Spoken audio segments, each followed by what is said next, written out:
De toutes les façons, lui, il dit qu'il part le 2 avril.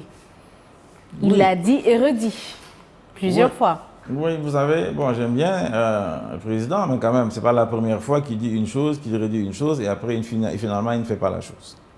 On l'a vu quand il nous a promis à Ngor Yarama qu'il va diminuer son mandat de 7 à 5 ans.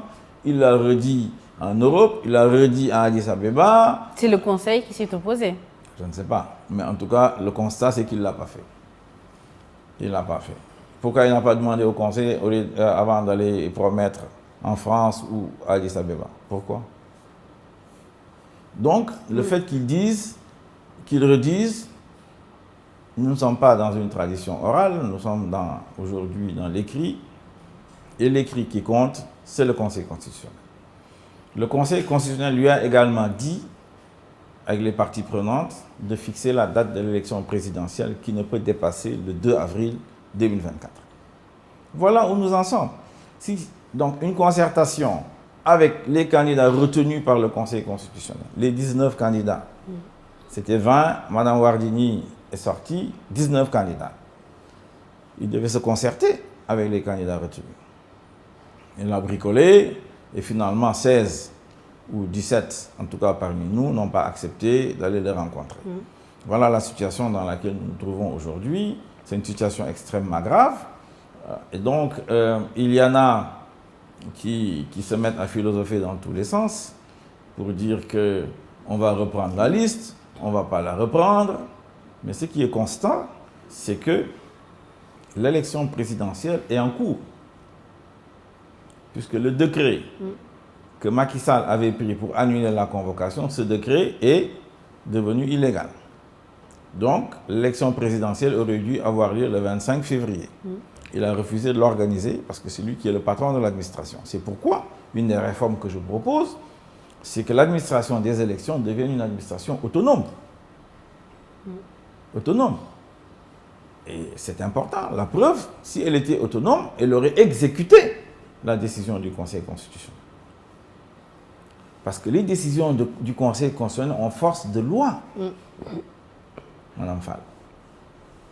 Ces décisions ont force de loi. Elles s'imposent à tout le monde. Est-ce que ce n'est pas le Conseil constitutionnel qui n'a pas manqué de précision, justement, dans cette décision, qui a fait qui a laissé une petite porte au président Macky Sall, peut-être, de poursuivre le processus et de ne pas s'empresser d'organiser justement cette présidentielle? Il y en a qui l'ont dit, mais ça peut être de l'élégance républicaine.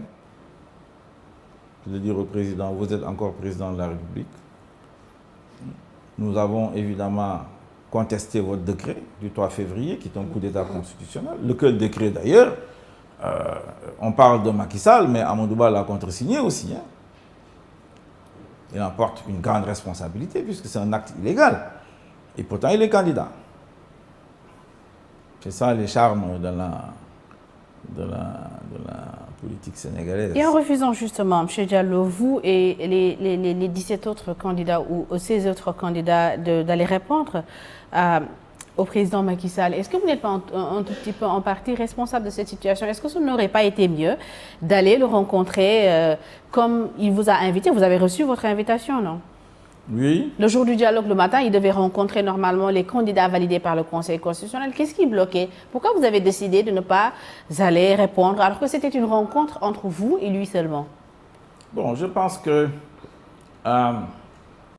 si le président Macky Sall nous avait pris au sérieux, parce que manifestement, il ne prend pas au sérieux les candidats retenus. Avant le 3 février, lorsqu'il décide de prendre son décret, la moindre des choses, ça aurait été de les rencontrer. Il ne les a pas rencontrés, il a préféré rencontrer ce qu'il appelle les recalés, qui se font appeler les spoliés.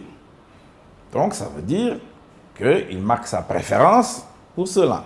C'est eux qui ont demandé à le rencontrer. Il les a reçus. Est-ce que vous avez cherché à le rencontrer? Non, moi je n'ai pas demandé à le rencontrer parce que j'estime que je suis un candidat retenu. Si lui, il a des problèmes pour organiser l'élection présidentielle, c'est à lui de demander à nous rencontrer. Il a demandé à me rencontrer personnellement. D'ailleurs, le 14 février, j'y suis allé. Je ne suis pas contre de rencontrer le président de la République. Mais quelle est la logique, M. Diallo, derrière aller rencontrer le président de la République? Il m'a demandé d'aller le voir. Je suis allé là, aller le voir. Et pour ce dialogue, il vous a également invité. Pourquoi vous avez refusé? Pour ce dialogue, d'abord, c'est un groupe. qui est en face de lui. Il reçoit, d'abord dans la forme, il y a des énergumènes qui se mettent à parler dans les radios et les télévisions, comme ça, comme ils ont l'habitude de faire dans ce pays. Ensuite, on reçoit une invitation par un communiqué du ministre de l'Intérieur. Il nous dit, bon, je vous reçois entre 11h et midi, et entre 12h et 13h, je reçois les recalés, et à 16h, je démarre mon dialogue.